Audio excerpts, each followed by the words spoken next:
Hey there, so today I have here the Pixel 3a XL. This is a $500 phone and it's hashtag Team Pixel, you know what's up.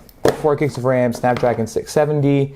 It runs totally stock Pixel with a cool camera, and over here it's not really shown on camera, but that is a really cool color right there that is full of purple. There's a fingerprint sensor, flagship camera quality on here. As you can see, that is flagship quality camera.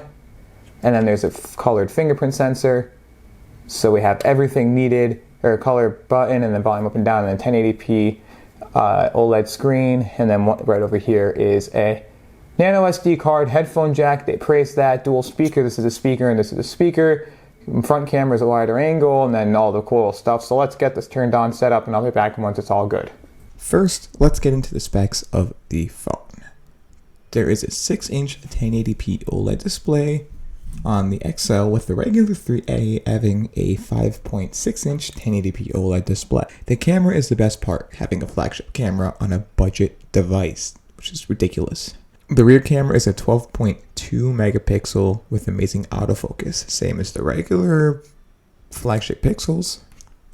It has an optical and electronic image stabilization and boasts an aperture of up to f1.8. The video side of things shoots at 4K, but only up to 30 FPS, and you can do 1080 at 60.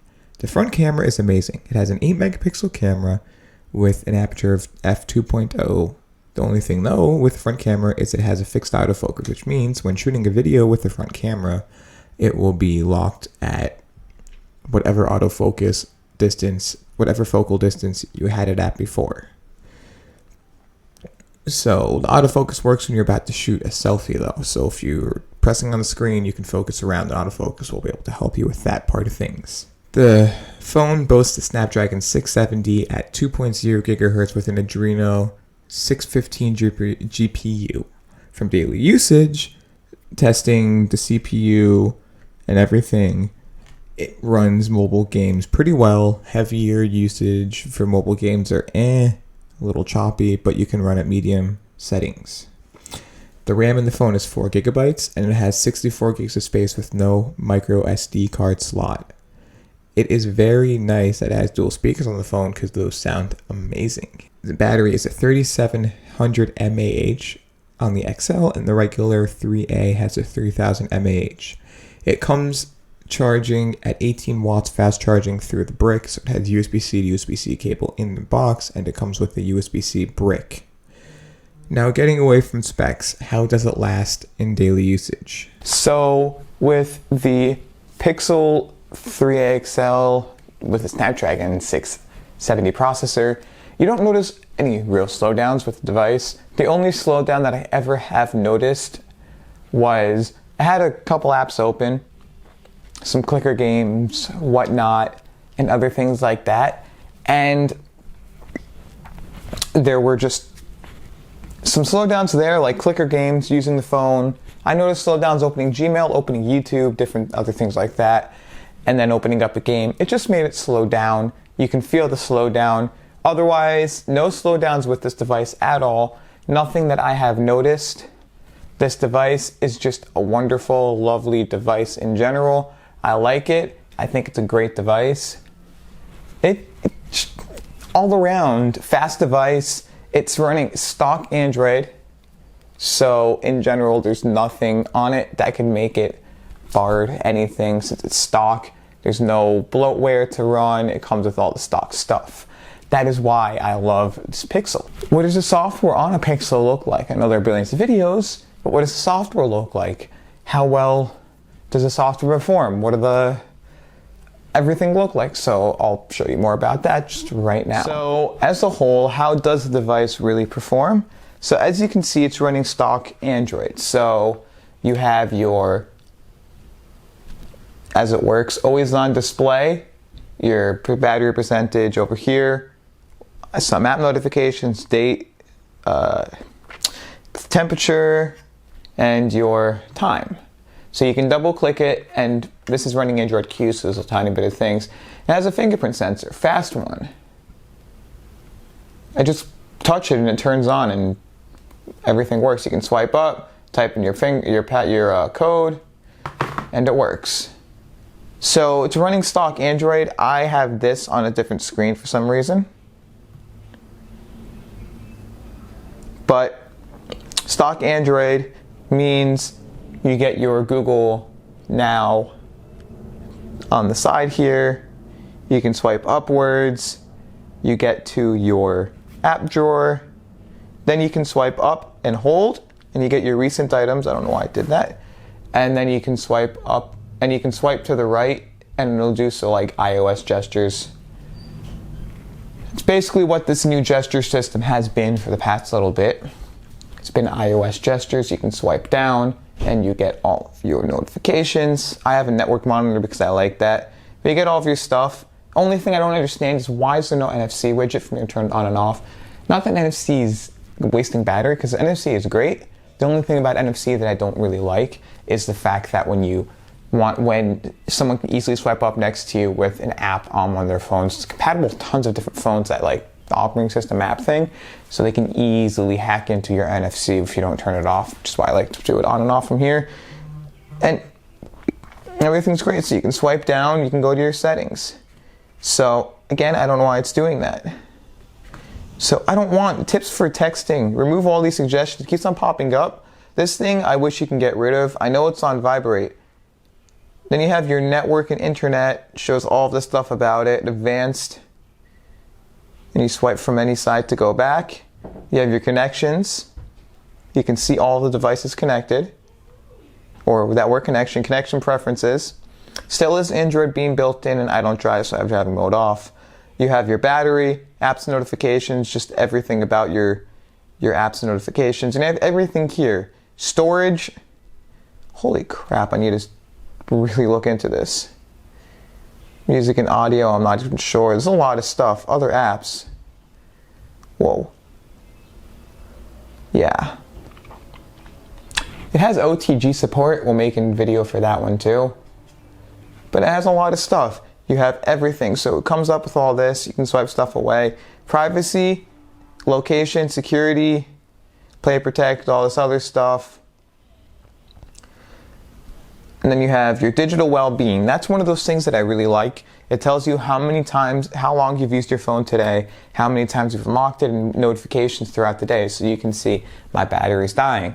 What app is making my battery die? Or I'm using my phone too much. What app is making me? You can see when you have unlocked it, times opened, shows you what you opened it up into.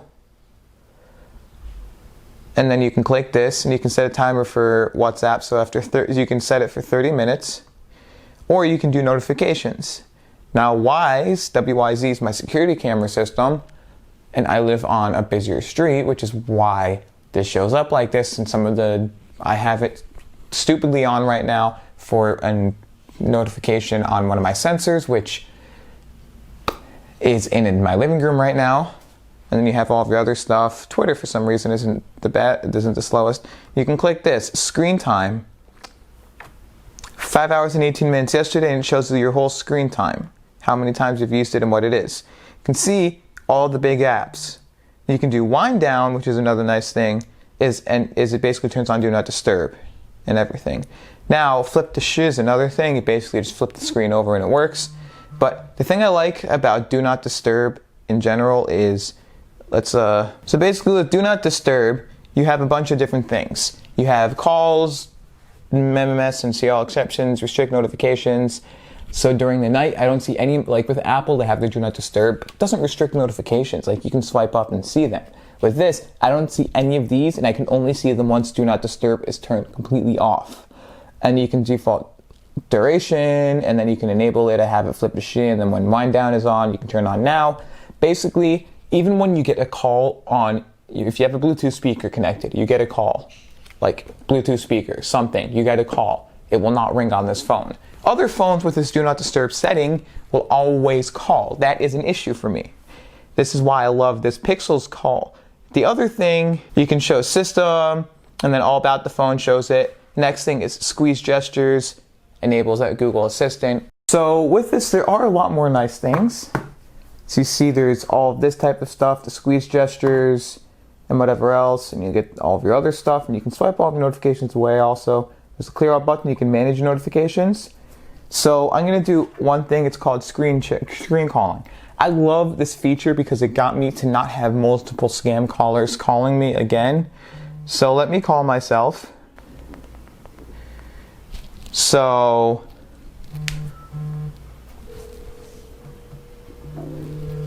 mine says private number and there's a decline screen call and answer. So if you don't understand it.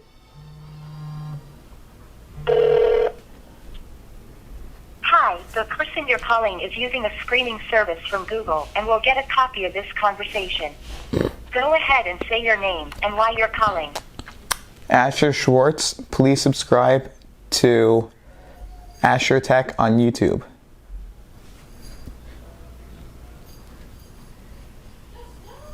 Just so it's clear, Okay. the number you called looks available.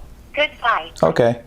So basically with this, it's nice because if a scam caller comes in, you can find out if it's actually a scam call, if it's a friend calling you from a random number, and you can mitigate scam calls because of it.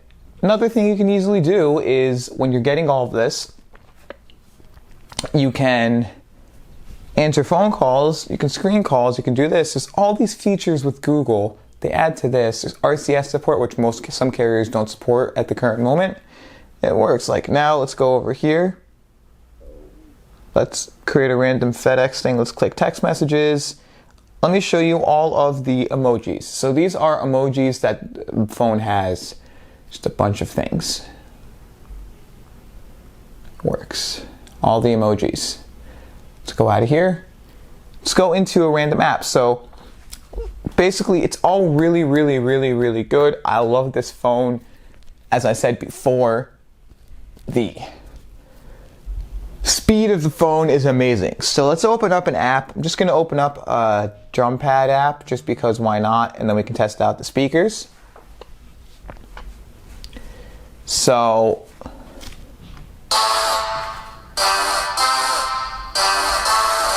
see how fast that was just to load into it? Now I've opened it up before, but that was fast. Listen to these speakers. Okay, it's just loud. Like this phone is just a wow to me. I'm liking this phone day by day. Everything is making me like it better. The screen is amazing and beautiful. I like this whole thing.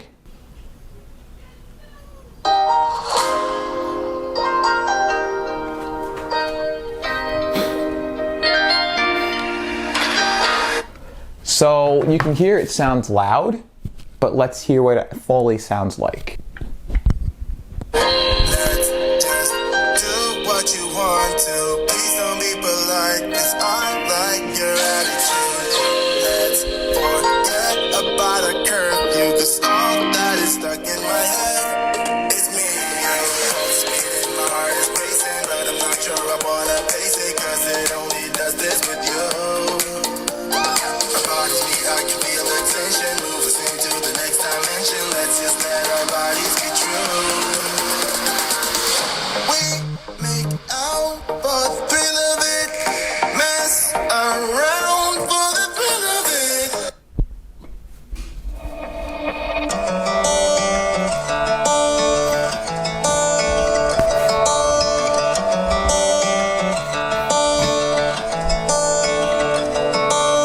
The sky's beautiful and so are you. Okay. I don't know why a bunch of vlog songs came up, but that's what happened. Now it has picture-in-picture mode, which is nice. The phone is fluid and fast. Everything's great about this phone. I definitely recommend this phone to anybody that's looking for a new phone. So if you did like this video, definitely please share. Link will be down below in the description for the phone if you do want to buy it. Now I'm linking the Amazon link, so it's an affiliate link. So it helps out the channel to be able to buy more products to review at no extra cost to you. I'll link both this phone and the Pixel 3a down below. If you did like this video, please share it with your friends. Please rate, comment, subscribe, give it a thumbs up, and as always, enjoy the rest of your day.